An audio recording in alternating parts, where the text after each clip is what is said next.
Can you learn to cast a fly rod or even become a better caster from watching this movie? The short answer is probably not. The longer answer is probably yes. If you pay attention to the advice that I give in this movie, you will be able to work on becoming a better fly caster, whether you're a beginner or an intermediate fly caster. It is important that you work on your fly casting. It is important that you take out the time to go out to a field or a lawn and work on your fly cast without fishing, because working on your fly cast will improve your fishing. You will get more success, you will have a better time fishing because you will have less frustrations. You will reach more fish, you will fish places where you weren't able to fish before. But it is important that you take out the time to practice and work on your cast. It doesn't come easy and it doesn't come fast, but it is possible for all.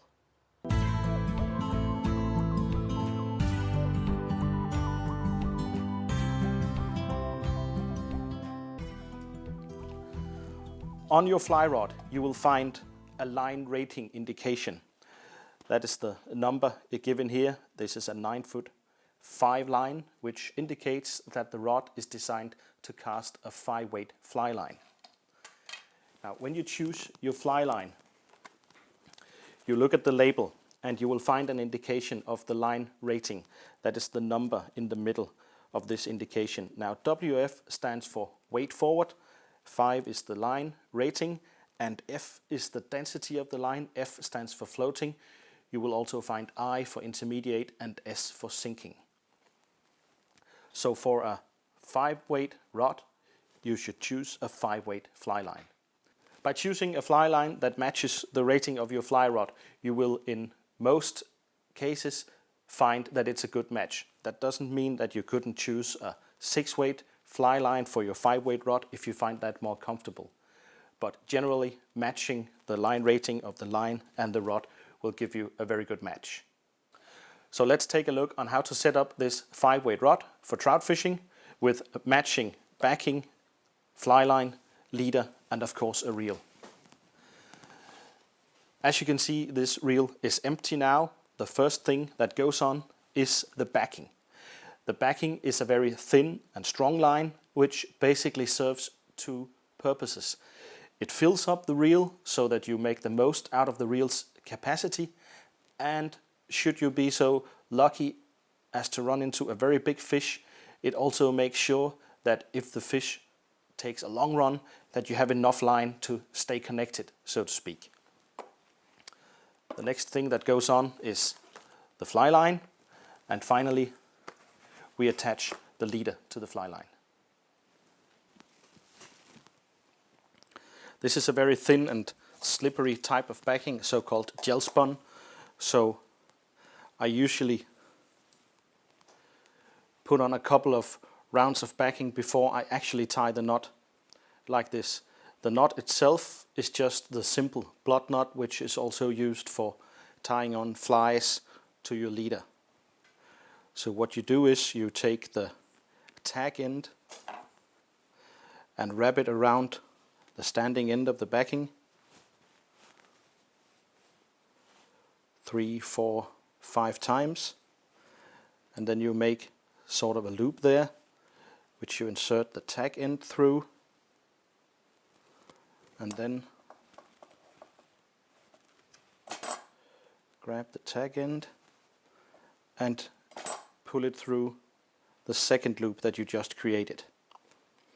And now simply tighten up the knot and tighten it down hard to the spool. Finally, cut off the tag end with your scissors. The easiest way is if you can get someone to help to hold this spool, and usually an ordinary pencil fits right through the holes of these spools. We're ready to spool, and if you ask your helper to keep a little bit of tension on the spool, it's easier to get the backing on evenly. As you spool, you control the backing with a finger, like this. A little bit more tension, please, like that.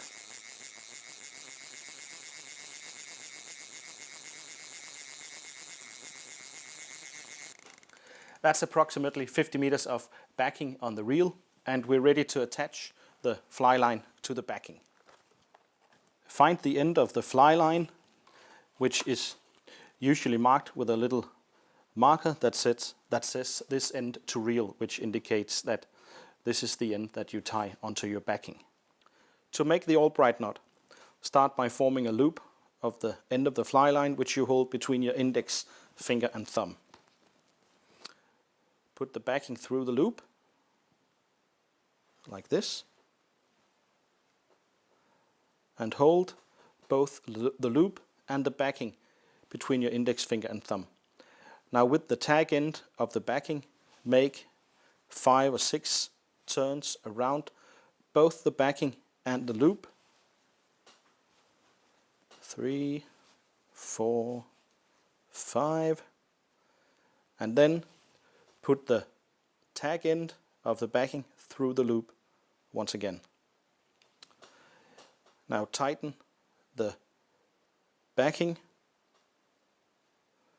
and then pull the loop of the fly line almost to the end. Tighten up the knot a little bit more. Tighten up the fly line loop a little bit more. Do this a couple of times because you want this fly line loop to be tight enough to hold the tag end of the backing. There we are, and then grab both lines tight and tighten down the loop securely. And there's your completed knot. When the knot is tight enough, you will actually find that it deforms the coating of the fly line.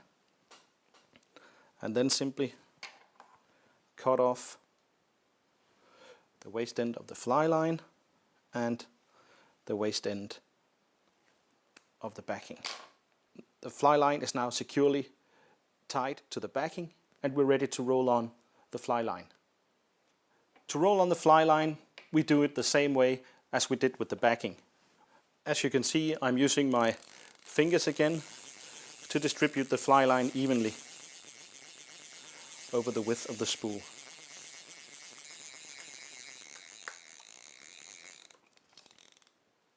That's the fly line on the reel, and we're now ready to attach the leader to the fly line. Now, most fly lines today are equipped with a factory-made loop, and actually most leaders also come with a pre-tied loop. So you simply attach the leader to the fly line with the loop-to-loop method. Now you simply take the fly line loop and put it through the leader loop. Find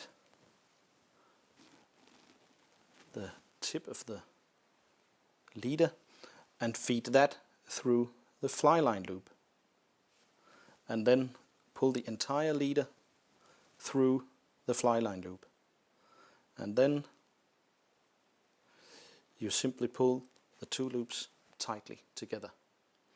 This is a very easy and very flexible connection between your fly line and your leader, because it allows you to change leaders quickly and easily without tying any knots. So we've attached backing and fly line and leader, and the final thing to do before we can tie on a fly is to tie on a tippet to the leader.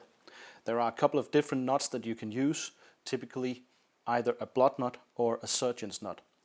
I prefer the surgeon's knot myself because it's a very strong knot and it's very easy to tie.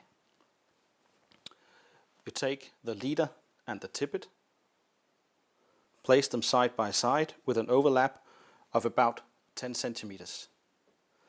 And now with both the leader and the tippet, you simply tie an overhand knot once and pass it through once more. And you're ready to tighten up the knot. Now, before you tighten up the knot completely, it's important to make sure that the two loops are the same size. If they're not, the knot will be quite a lot weaker. So you simply tighten up. If the loops are unequal, just adjust them a little bit. Tighten, and before you tighten it completely, moisten the knot a little bit and then tighten up. That's it. Cut off the two tag ends. And you have a small, strong knot. Now that you've equipped your reel with backing, fly line and leader, you're ready to go out and practice your fly casting. Remember, when you're practicing and when you're fishing, always wear a pair of sunglasses for safety, to protect your eyes. For demonstration purposes in the movie, I'm not wearing sunglasses, but I do urge you to always wear a pair of glasses.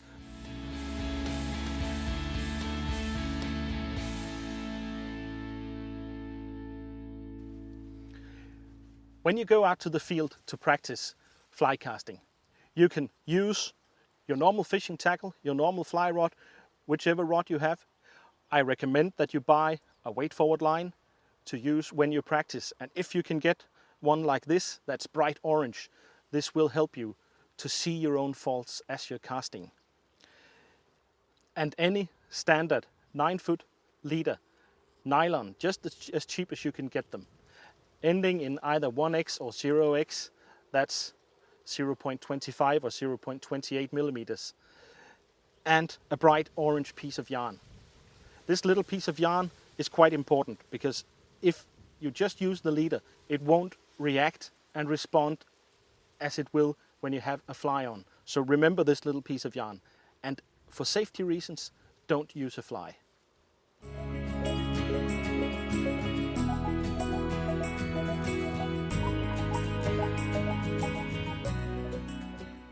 Let's begin with a quick look on how to assemble your tackle. I have here a 4-piece rod, but this could be any rod, a 2-piece or a 3-piece, even a 5-piece or a 6-piece. Some rods come with small alignment dots on the ferrules, which make it very easy to assemble the rod correctly. These little dots tell me how I should assemble the pieces. Now, it's very important when you put your rod together that you put it together with a firm push. If these ferrules come loose when you're casting, that will make your rod break. That's probably one of the most common causes for rod breaks. If your rod doesn't have these little alignment dots, you'll simply have to put it together and then sight down the blank to make sure that all the rod rings align. Now I simply take the next section, align the dots, give the rod a firm push, and finally the last section, again align the dots and give it a firm push. The easiest way to thread the line through the rings of the rod is to grab the leader and simply pull it off the reel. Now hold on to this first piece of the fly line and then continue to pull off another 4 or 5 meters of fly line, simply dropping it onto the ground. Now when you thread the rod, take this first feet or 2 of fly line and fold it so that it's double. And this little loop is simply what you feed through the rings like this. After I have the first ring feeded, I place the rod on the ground and simply go through,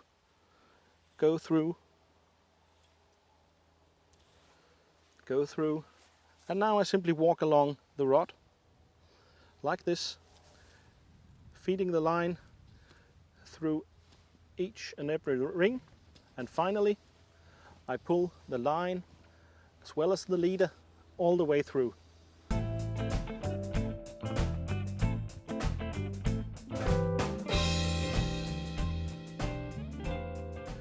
Before we move on, let's have a quick look on how to hold your fly rod. There are many different ways of holding the fly rod, and one is not more correct than the other. Basically, I would say that you need to use a grip that you're comfortable with. That's the most important thing. That said, there are some common grips that most people use. On a rod like this, which we call a freshwater rod, it's identified by the cigar-shaped handle and the absence of a fight butt. One popular grip to use, especially when you need to cast for precision, that is, for instance, when you're dry fly fishing, is the grip called the forefinger on top. Now, the point of this grip is, of course, that you have your forefinger on top, which allows for quite precise casting because you're sort of leading with your finger. Another popular grip is the thumb on top grip, which can be used on all sorts of rods, which is identified by the fact that your thumb is on top of the rod handle. Now, some grips are better suited for a specific way of holding the fly rod than others. This cigar-shaped handle, for instance, is very well suited for the forefinger on top grip. And if you have a look at saltwater rods, they are usually equipped with what is called a full well handle. Let me show you a saltwater rod. This is what a saltwater rod typically looks like. This is quite a light one, it's a 5-weight, but nonetheless, saltwater rods are usually equipped with a fight butt, a saltwater proof reel seat, and this handle shape, which is called a full wells handle. Now, this handle is very well suited for the thumb on top grip. It gives you a very firm grip on the rod, and with your thumb on top, it's a very strong finger, you can really put force into the cast. And as you can see, this is not well suited for the forefinger on top grip, because this edge here is not very pleasant for my finger. This full well grip is not only for saltwater rods. You will also find it on a lot of freshwater rods, especially the heavier ones, 7, 8, 9 weights and upwards. Another very popular grip is the V grip. When you use the V grip, you almost sort of say hello to your fly rod. It's like shaking hands with someone. You simply shake hands with the handle of your rod. And the reason this grip is called the V grip is that when you look at it from above, the forefinger and the thumb forms a V over the rod handle. So to sum up, the 3 main grips on your fly rod is the forefinger on top grip. This is usually for short casts and precise casting. There's the thumb on top grip. This is a grip you use when you need to cast far or when you use heavy rods. And then finally, there's the V grip, which is sort of an in-between grip.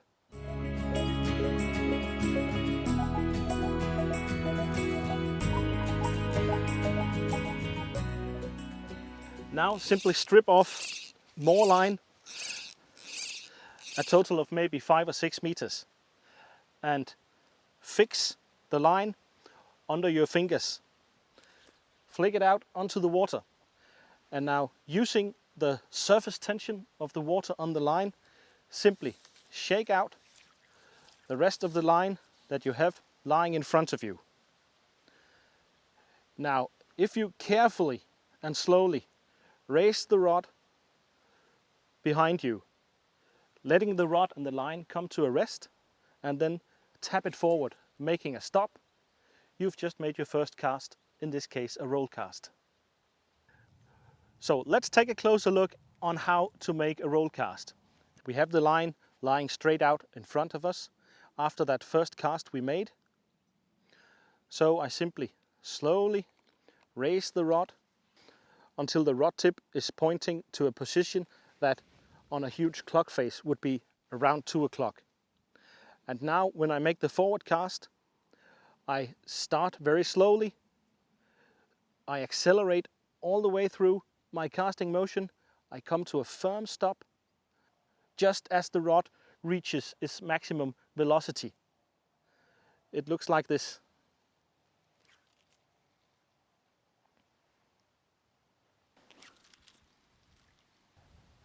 One important thing to know about the roll cast is that as you raise the rod behind you, getting ready for that forward cast, you must always remember, if you're a right-handed caster, to cast a little bit to the left of the line.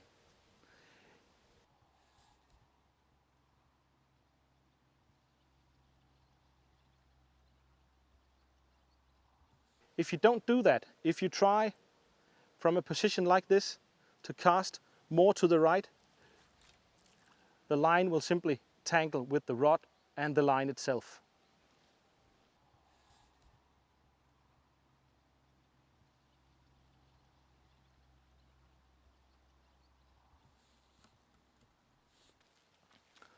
The point of the roll cast is that you can cast with virtually no free space behind you, which is a huge advantage because you will be able to fish places where you can't fish with a proper overhead cast. That's one good reason to learn the roll cast. Another good reason is it's a good cast for picking up lines even when you're overhead casting, and especially when using sinking lines. You can simply roll the line into the air and go straight into an overhead cast. One thing you have to pay particular attention to when using the roll cast is the direction of the wind, because if the wind is coming from your right, assuming that you're a right-handed caster, if you move the line behind you, you risk that the wind blows the line onto yourself and you risk hooking yourself when you cast. So that's a good reason to learn the roll cast over your opposite shoulder, which in comparison to a lot of other casts is actually quite easy to do. What you do is simply, when you lift the rod, you lift it up over the opposite shoulder and everything else is just the same.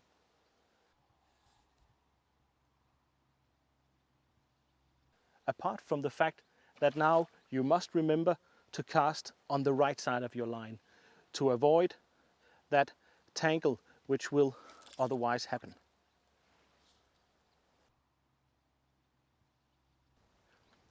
Now you've hopefully made a couple of successful roll casts.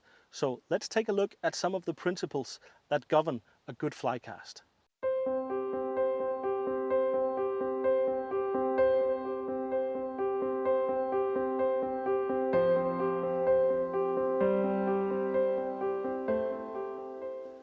Basically, there are 5 principles that govern a good fly cast. Casting instructors and fly fishers across the world owe a debt of gratitude to a man named Bill Gamble and his father Jay. They both come from Texas in the United States. They formulated what is widely known as Bill Gamble's 5 essentials of fly casting. The first of the 5 essentials that Bill and Jay Gamble formulated are that the rod tip must travel in a straight line between the forward and the back cast.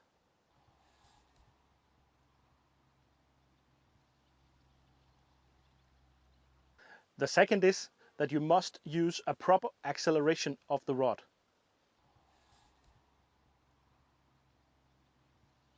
The third is the elimination of slackline. The fourth is a pause corresponding to the length of line that you have in the air. And finally, the fifth is you must match your casting stroke to the amount of bend that you have in your rod when you're casting.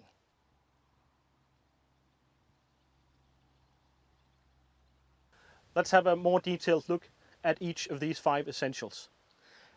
The first one, the fact that the rod tip must travel in a straight line between the back cast and the forward cast. If the rod tip does not travel in a straight line, you will either get a big wide loop or you will get what is called a tailing loop.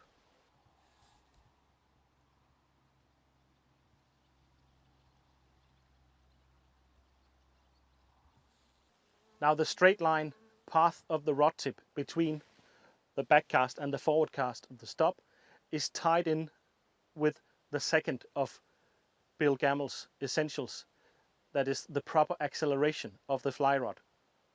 It is in fact the acceleration of the fly rod that allows it to bend so that it can describe the straight line between the forward and the back cast.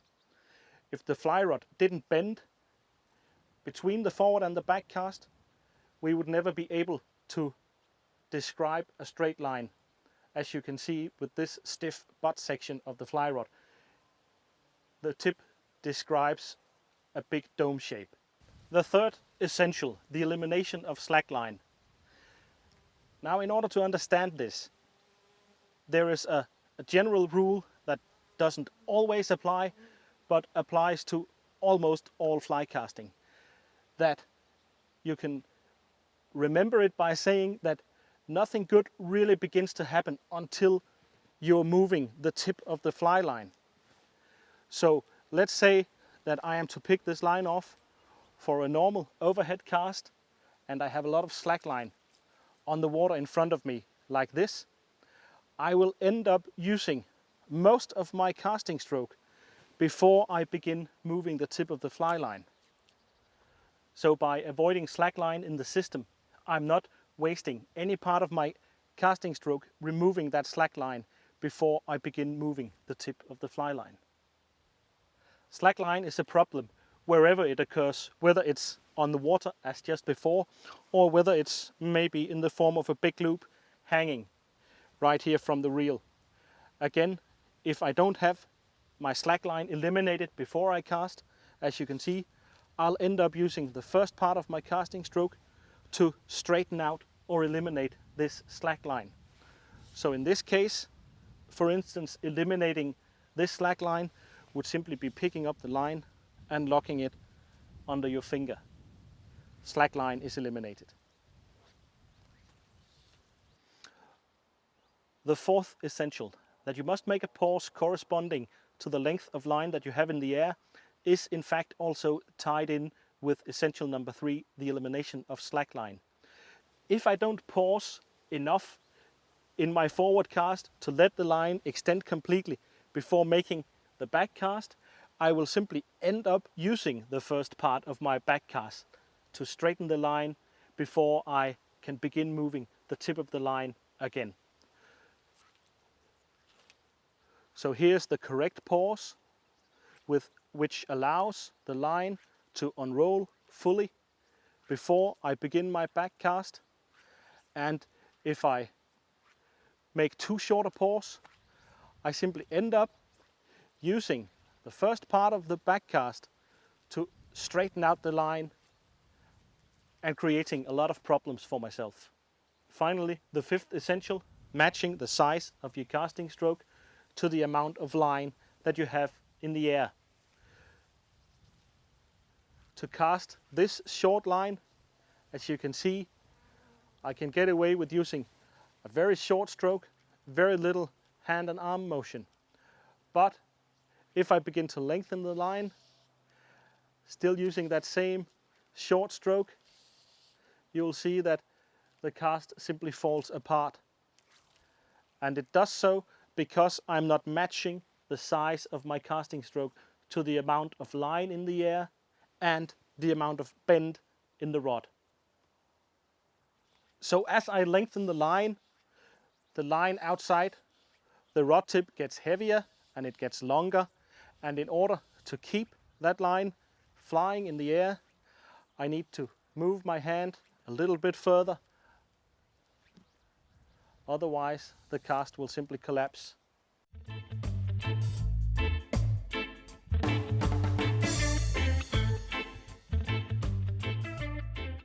Now we've taken a look at some of the principles that control a good fly cast. So let's try and put all this together into an actual overhead cast. First of all, we must remember to eliminate slack line. If you have slack line on the water in front of you, simply come back to the roll cast. Make a roll cast and lower the rod tip right down to the surface. Now I have a straight line, I have the rod tip near the surface, and I'm ready to make a back cast. What I do is I start slowly, accelerating all through the casting stroke and stopping the rod in a crisp stop at approximately a 2 o'clock position, as if I was standing in a clock face. Let me show you that again. Once again, I'll just straighten out my line with a roll cast. Rod tip close to the surface, a straight line. I start with a slow movement, constantly accelerating through my casting stroke and coming to a crisp stop. Then I make the pause to allow the line to straighten behind me, and then I make my forward cast in the exact same way. I start slow, I accelerate into a crisp stop, allowing the line to roll out over the water and to land. So once again, the roll cast, a slow acceleration, a stop, a pause, and back. That is the basic pick up and lay down overhead cast. I pick the line up, I accelerate, stop, pause, accelerate, stop again, and the line is back on the water. It's very important that you, right from the beginning, pay attention to your back cast. It's important that you make this crisp stop in your back cast at the 2 o'clock position, roughly, in order to form a good tight loop on the back cast. Because a good back cast is always necessary if you want to make a good forward cast. So it looks like this. That good back cast is simply formed by adhering to these essentials that I've gone over before: the elimination of the slack line, the proper acceleration of the rod, the stop, and the pause to allow the line to extend fully behind me before I make the forward cast.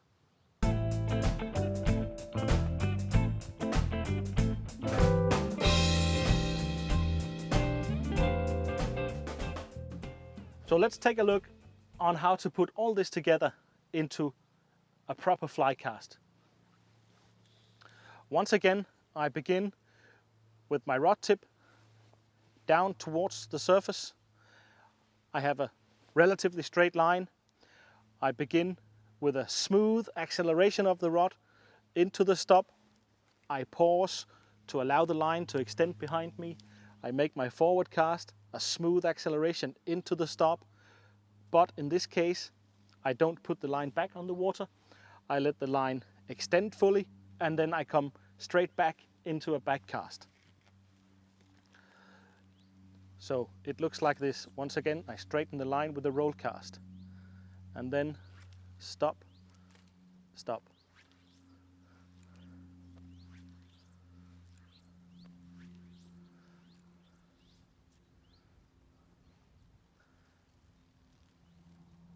A good way of practicing this cast is to make 4 or 5 false casts and then lay down the line. If you find that you have trouble during the cast, take a short break, think about what you're doing, and then try again, like this.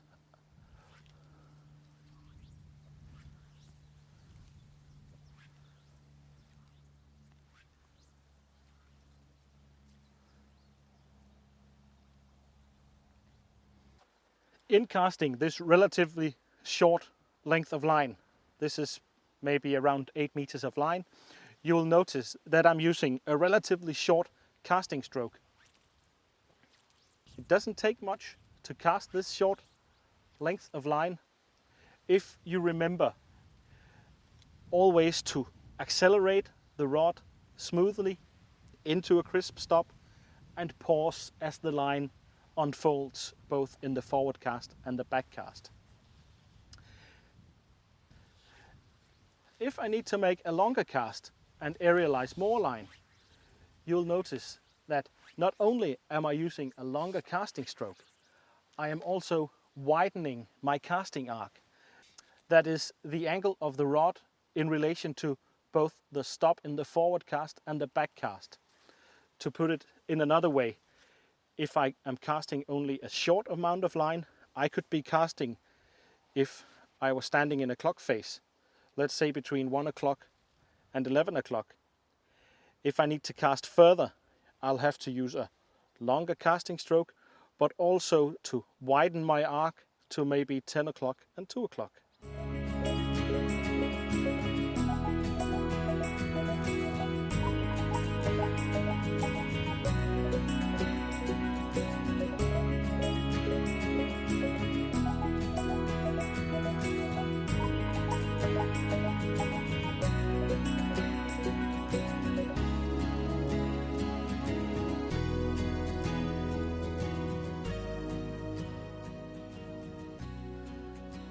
So once you've learned how to master these 5 essentials of fly casting.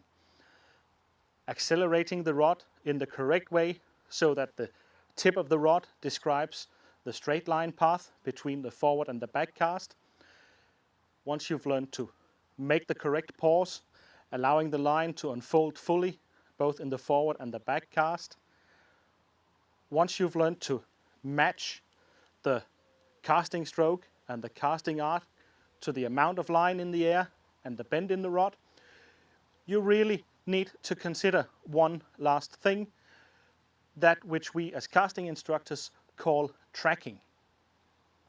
Now, tracking is also a straight line path of the rod tip, but from a bird's eye view, that is, that the rod must travel in a straight line looking down on the caster from above. In overhead casting, it's important that you observe what is called the 180 degrees rule. That means that your forward cast should always be exactly 180 degrees opposite of your back cast. The way to achieve that is by having a straight tracking. Now, tracking is what we call it when you move the rod in a straight line back and forth. That's good tracking. Bad tracking, of course, is moving the rod, for instance, in a banana-shaped movement. So this is basically the last thing that you need to remember when you're learning the overhead cast. The straight tracking, which allows you to maintain the 180 degrees rule. It looks like this.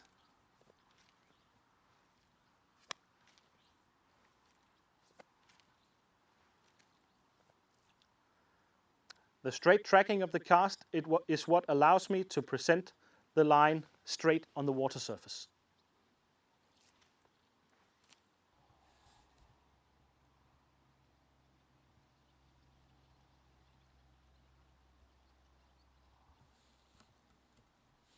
Basically, when you're able to present a straight line on the water like this, your tracking is good.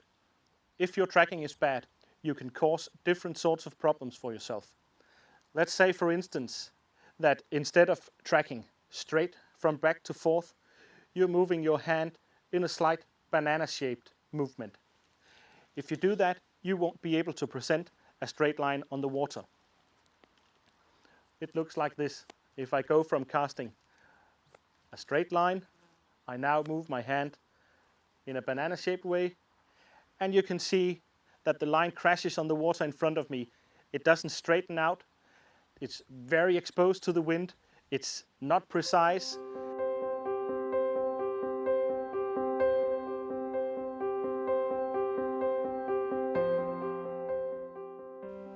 There are basically 2 ways of extending your fly cast.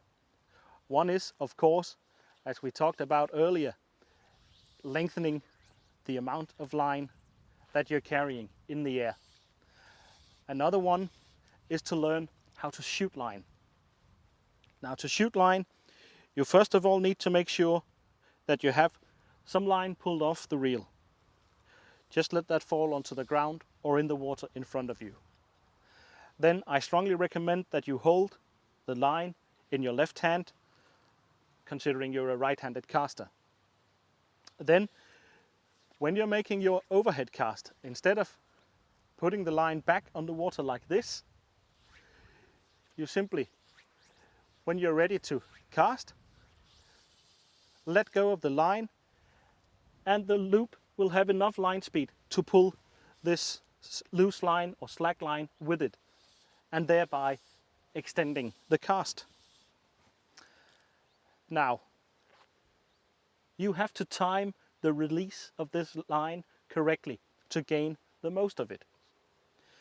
If you hold on too long, you won't cause problems for yourself as such, but you won't gain very much distance either. If I hold on too long, as you can see, the loop only pulls a short amount of line with it. Whereas if you let go too early, you're really in trouble, because then your loop will fall apart completely.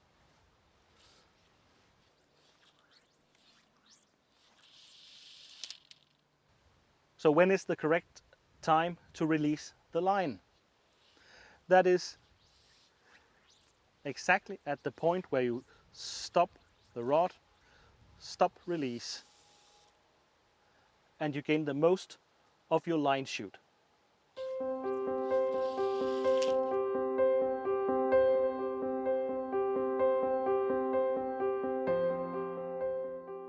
We've now changed locations to a bigger water. In this place, it's a beach in Denmark, but this could be any large still water where you need to cast far. We've changed locations to have a look at a technique called the double haul. The double haul is a technique which is primarily associated with longer casts and shooting line. But in fact, it's a technique that does a lot more for you, so it's well worth learning. Let's have a look at the double haul. The double haul is a great technique which, once you've learned it, you'll be using it in all sorts of different situations. Not only to cast far, but even if you're just casting 7 meters to a rising trout in a small river. It's a great technique which greatly improves your line control.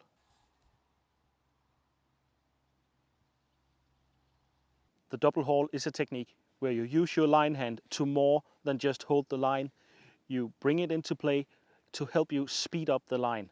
This will give you more distance, but it will also give you a much better line control. Let's try and break down the double haul into different sections. I have the line lying out here in front of me. It's straight and I have the rod tip close to the surface, so I'm in a good position to start any normal back cast. But instead of trapping the line under my rod hand, I grab the line with my line hand, in this case my left hand, and then as I move the rod hand back, I move the line hand downwards in the opposite direction of the rod hand. Let me show you that again. I'll just bring out the line. The line is straight, the rod tip is close to the surface, and now watch as I bring my rod hand back into the back cast, I move my line hand in the opposite direction. And ideally, you want to try and match the two movements so that you match the acceleration of the rod in your line hand, so that the line hand also slowly accelerates and actually also comes to the same stop as the rod hand. A really good way of practicing and learning the double haul is to break down the forward cast and the back cast into two different parts by allowing each cast to fall onto the water or even the grass if you're practicing out on a field or on your lawn. I simply, when I practice this, I keep my casts in the horizontal plane to begin with. So as before, my line is lying straight. I'm ready to begin my forward cast. I pick up the line, and as I make the forward cast, I haul in the opposite direction. It looks like this.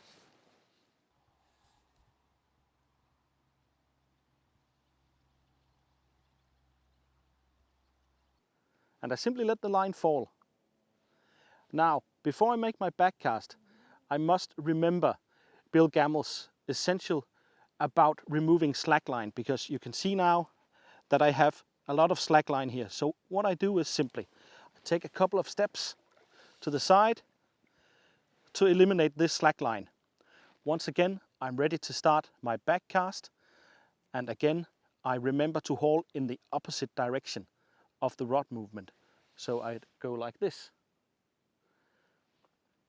Once again, I remove my slack line by stepping sideways. Just pull out the line against the surface tension and I make a forward cast. That's a very nice way of breaking each movement into their own sections. That way you can concentrate on each of them instead of having to concentrate on doing them both in the same motion.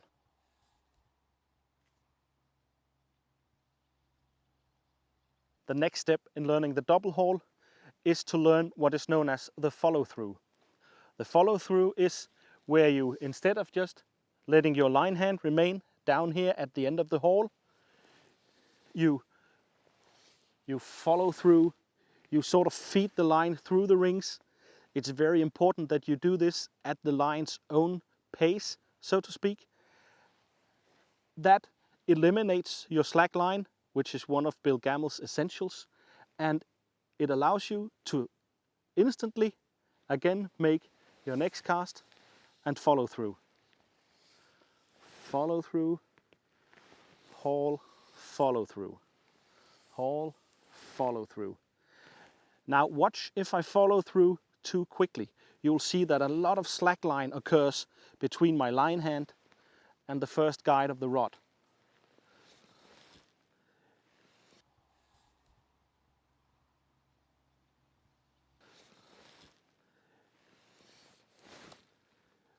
Instead of following through at the line's own pace, this gives me much more line control.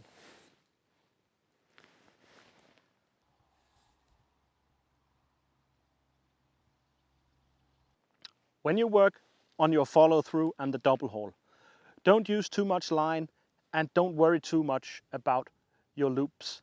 They will come together eventually when you work on this cast.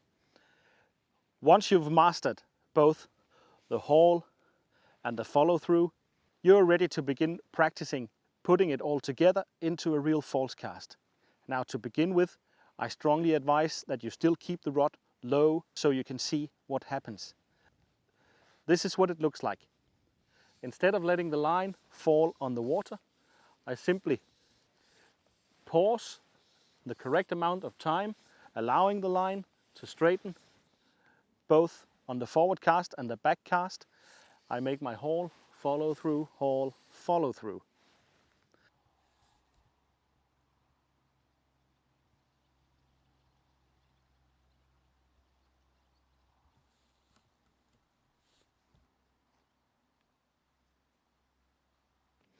An added bonus on working on this technique in this exact way is that you're actually also teaching yourself how to cast under trees and bushes, because this is exactly how that's done.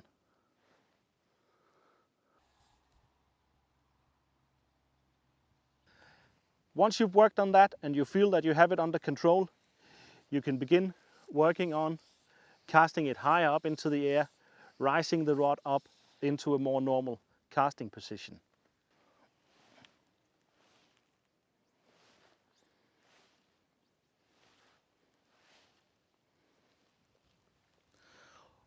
What I'm trying to do here is to show you how much line control the double haul gives you. I was just carrying an amount of line without hauling, and although I could do it, I was using a very long casting stroke and I was actually using quite a lot of force. But let me show you how easy it looks and how much more line control I gain when I use the double haul.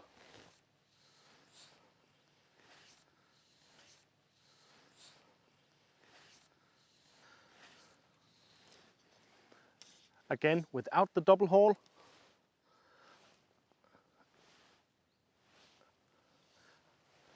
And again with the double haul.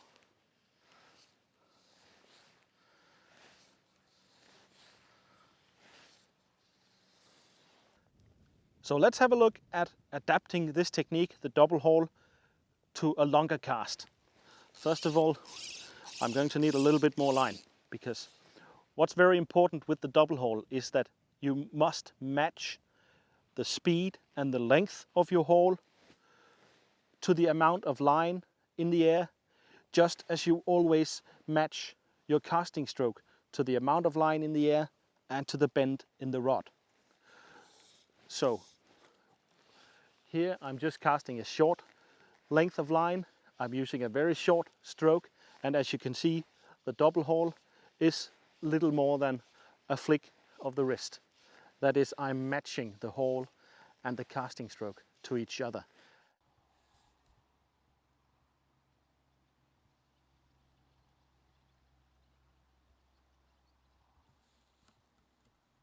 And notice how the double haul here is continually helping me eliminate slack line in my cast. That's another very important point of the double haul. It helps you eliminate slack line. As I lengthen the line, I use a longer stroke and I use a longer double haul.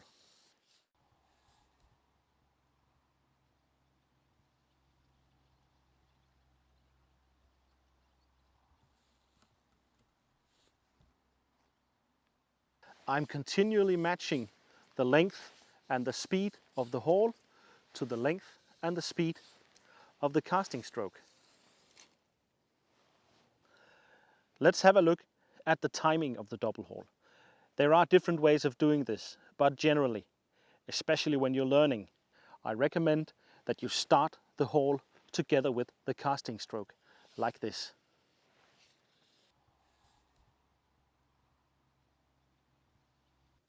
Another very important point is, when exactly do you finish the haul? What really happens is that when you're making your forward cast or your back cast, your rod is bent, or as we say, it's loaded. So what you're actually doing is that you're hauling against the loaded rod. So ideally, you want to finish your haul just as the rod straightens. Now, if you look at a fly cast in very, very high speed, slow motion, you will actually see that when your hand stops, the rod is still a little bit bent. So ideally, what you're looking for is the haul to continue just ever so slightly beyond the stop of the rod before you stop the haul and release the fly line.